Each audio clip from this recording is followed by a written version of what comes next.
Okay everybody, Tektalar here again with the 15th episode of the Heroes Appendix video series. Its purpose is to help newer and veteran players alike to fully understand the ins and outs of all the characters in Hero Wars Mobile. In today's video, we're reviewing the second place winner of the most recent vote amongst my patrons, and probably one of the support units that the community is completely split on, Maya. Maya is one of two heroes who, apart from her basic attack, deals exclusively pure damage, and while she sits remarkably close to the front line, is one of the more tanky midline heroes. She boasts both high damage output and high healing capabilities, if the flow of battle allows for it. Today, we'll learn how to best set her up for success. In today's video, we are going to be discussing her skills, how they visually appear, and their uses both practically and strategically, when to use Maya, when not to, her roles in the team, skin priority order, artifact priority order, and glyph stat priority order. First up is Maya's activatable skill, Queen of Flowers, which is commonly referred to as her ultimate because this is the ability she can use once her yellow energy gauge is filled during battle. Maya will grow in size, and a 5-petaled flower will blossom behind her, taking root and binding Maya's position to the ground, rendering her unable to be moved. The flower heals for 3% of her magic attack, plus 1200 or 10 per level per second. The flower has a health bar measured at 100% magic attack and 24,000 or 200 per level, and will take any damage in place of Maya for its duration. The skill is not bound by time, and it will remain active for the entire battle if it's not broken. Because of Maya's positioning and high magic defense, she does not take damage often, and when she does, it isn't much. So, she takes abnormally long to reach and use her ultimate skill. A note to make is, although the heal will state a value in the skill description, the amount you see in battle will be half of that. The reason for this is while the skill displays her heals per second, it actually heals once every half second. And another note is this skill is further modified by her passive skill, but that's going to be referenced under her passive. Maya's second skill is called Poisoned Pollen. She will raise her hands in front of her like she is posing mid-dance step, and a transparent flower will rise and blossom within Maya's image, and then another transparent flower will appear on the most distant enemy from Maya's current position. This skill deals pure damage, meaning it ignores armor and magic defense, and will always do the listed damage unless it triggers Krista's ice block. This skill is a relatively low magic attack ratio, but a pretty high per level ratio, weighing in at 25% magic attack, but 100 damage per level. A note with this skill is that while the damage ignores defenses, it is dealt over 6 seconds, and it deals 12 hits. So even though the damage is displayed under the skill, the actual value you will see in battle is this number divided by 12, which accounts for the 6 seconds and half-second ticks. This skill can be used once every 12 seconds, and since it lasts for 6 seconds, that means it has a 6-second interval that it isn't active, so while the damage is relatively minor at endgame play, particularly against teams with no healers, this can add up very quickly. Maya's third skill is called Poisonous Bonds.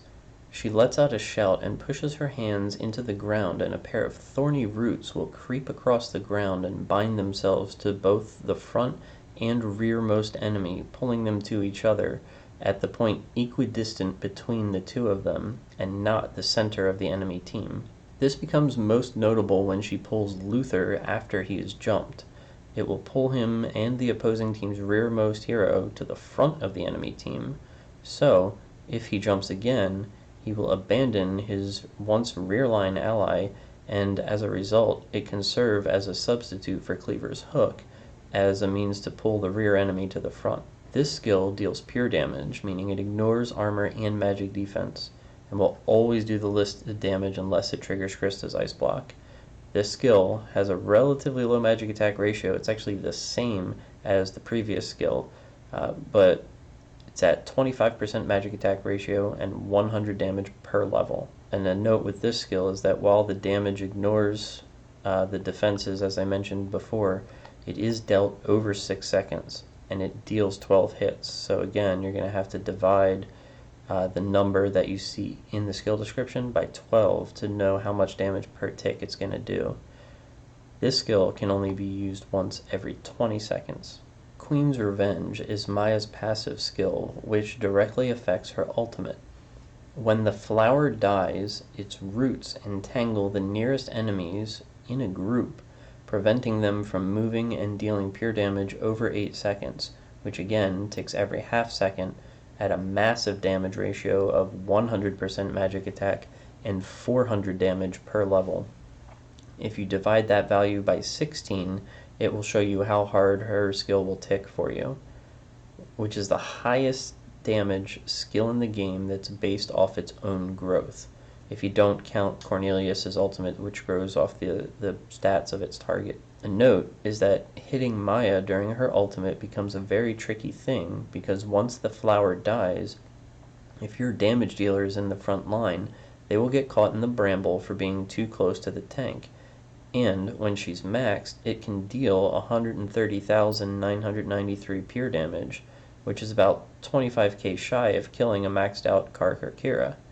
If you throw magic buffs into the mix, or even Nebula or artifact weapons, this could be an almost guaranteed one-hit KO. Now you might be saying, Tim, that's great and all, but I'm nowhere near max, and I may never be. So how does this help me? Well, worry not, my friend, because Maya is actually her most powerful in the early game, which I'll explain in a little bit. Let's take a deeper look now and see when you should be using Maya. If the enemy is using a team that is heavy on magic damage, Maya has a lot of health, magic defense, and boasts a magic defense artifact weapon, which can really help quell roaring magic.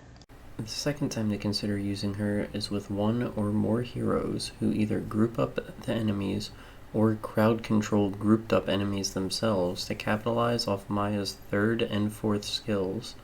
Examples can be Dante, Arachne, Faceless, and Luther. Another time to consider using her is if you have a way to safely make her take enough damage to trigger and destroy her flower without her dying, and the enemy team has their damage dealers close to the front row.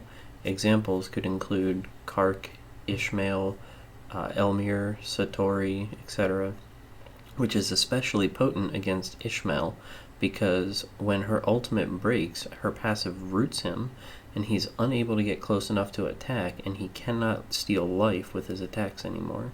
And then lastly, as a supplemental AoE or area of effect healer for your team, her heals aren't the strongest, but in the right situations, they can greatly offset gaps in your existing heals, while also bringing a fair amount of damage. Now we'll take a look at when you should be avoiding Maya in your team. If the enemy has Kira as their main damage dealer, as a general rule, Kira is a mage killer, particularly low armored ones like Maya. When Kira is pushed towards the middle or back of the enemy team and is protected from Maya's ultimate skill, you want to try and avoid Maya. Another time is if she is one of your main damage dealers and the enemy team has Rufus on it. Since Rufus is unable to be killed by pure damage and Maya deals almost exclusively pure damage, it can prove quite difficult to land the kill on him. A third time not to use her is against Corvus. Since her damage is all damage over time, it's spread out in smaller increments, and sometimes her skills will even double up together, so you'll see multiple skills dealing damage at once. She becomes a prime target for Corvus's alter damage, and she can suffer a lot of recoil from that. And then lastly, which is not a guaranteed reason not to bring her, but you should really consider how her skills will be beneficial in the fight against an enemy Jorgen. Because he ults so frequently, unless Maya is going to take massive damage from his allies, she may not get to use her ultimate at all during the fight. So be mindful of what skills the enemy has, and will your Maya be able to soak some of the damage early in the fight enough that she can get her ultimate skill off. Now we'll discuss her roles in the team. Maya's role is healer mage, so Maya is about as diverse as they come, where she could save your team from the brink of death with her heals, or seal your opponent's fate and choke them to death in a poisonous cloud. Depending on the team makeups you use, could depend on her role, but, in my opinion, it's never a good idea to rule out her secondary function from your planned purpose.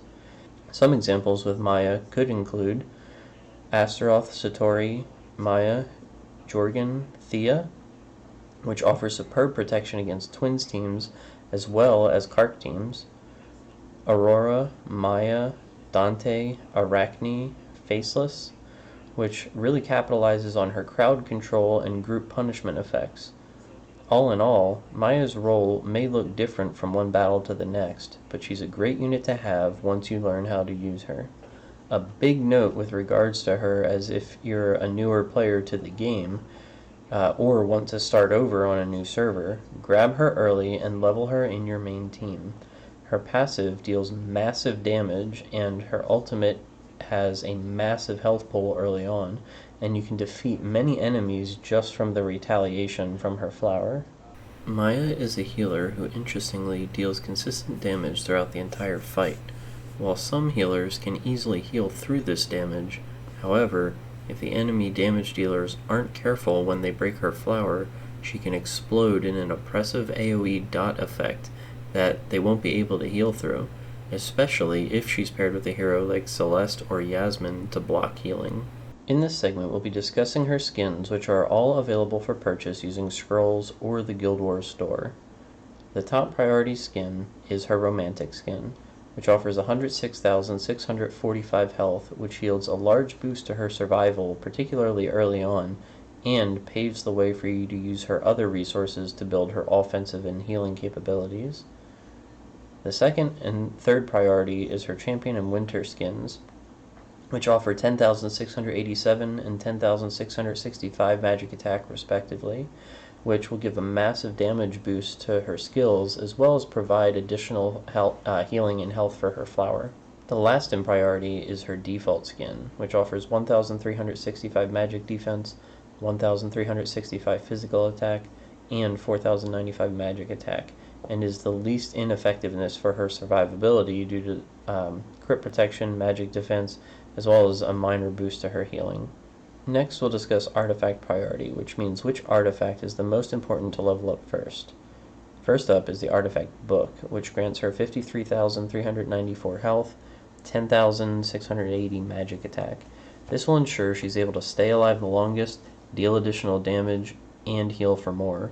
Since her role can vary from fight to fight, this is ideal because it raises all of her most desired stats simultaneously.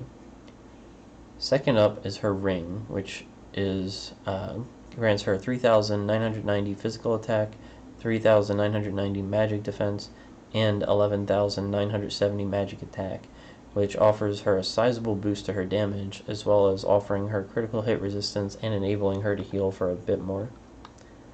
And then last in priority is her artifact weapon, Mother Tree's Branch. This grants her and her team up to 32,040 magic defense for 9 seconds. Since her weapon buff only protects against magic damage and she doesn't use her ultimate very frequently, it is typically a little lower in priority. However, if you find you're dealing enough damage, you can substitute this in for her ring as second in priority. In our final segment, we will be discussing glyph stat priority. So what that means is of all the stats your hero can get, which ones are the most important for you to upgrade first to yield the best results. The first glyph to choose is her magic attack, which adds 3,360 magic attack. This skill will contribute a lot to both her damage, healing, and even survivability by way of her flower's health. The second glyph to choose is armor, which offers 3,360 armor, and will help ward off tanks and other support units who manage to get through the front line to Maya.